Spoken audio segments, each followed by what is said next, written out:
Image Pete Buttigieg. Credit Christopher Lee for the New York Times. Pete Buttigieg, the mayor of South Bend, Indiana, framed his climate change approach at the CNN Climate Town Hall Wednesday night as a moral imperative.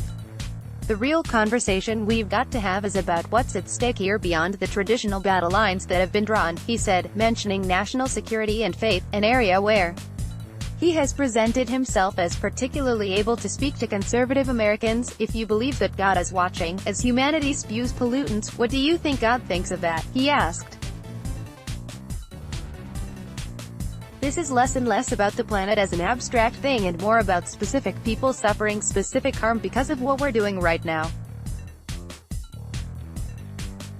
At least one way of talking about this is that it's a kind of sin. Asked whether he modeled environmentally responsible behavior, he challenged the premise of the question, much as a couple candidates earlier in the night did when asked what sacrifice they would ask of Americans. I try to do the right thing, he said, but the reality is no individual can be expected single-handedly to solve this problem.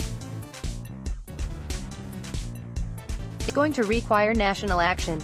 This is why the human species invented government. It's for dealing with issues that are too big for each of us to deal with on our own, Mr. Buttigieg also called for a national mobilization that includes people, like farmers and fossil fuel workers, who have often been made to feel like they're part of the problem. Imagine, he said, if the net-zero emission cattle farm were as big a symbol of American achievement in fighting the climate crisis as an electric vehicle, Mr.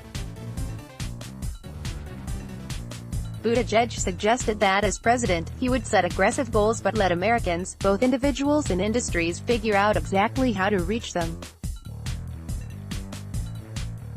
We're not going to have politicians figuring out every aspect, he said, any more than President John F. Kennedy calculated rocket trajectories for the moon landing. We set the goal and then we challenge Americans to live up to it. It was a distinctly different approach from Democratic candidates earlier in the night, many of whom sought to one-up each other with more specific and ambitious proposals. While Mr. Buttigieg did endorse several specific steps, including a carbon tax and executive action to restore Obama-era regulations, his biggest theme was an almost quaint idea, uniting Americans not around individual policies, but around a common purpose and a moral imperative.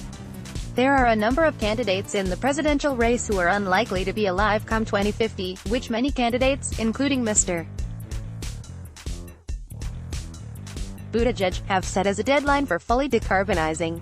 But Mr. Buttigieg, who is 37, probably will be, a point he emphasized. Lord willing, I plan to be here by the time we know whether we have succeeded, he said, and can look back at 2020 and be proud of what we did, or realize that we're the ones who blew it. Let's block ads.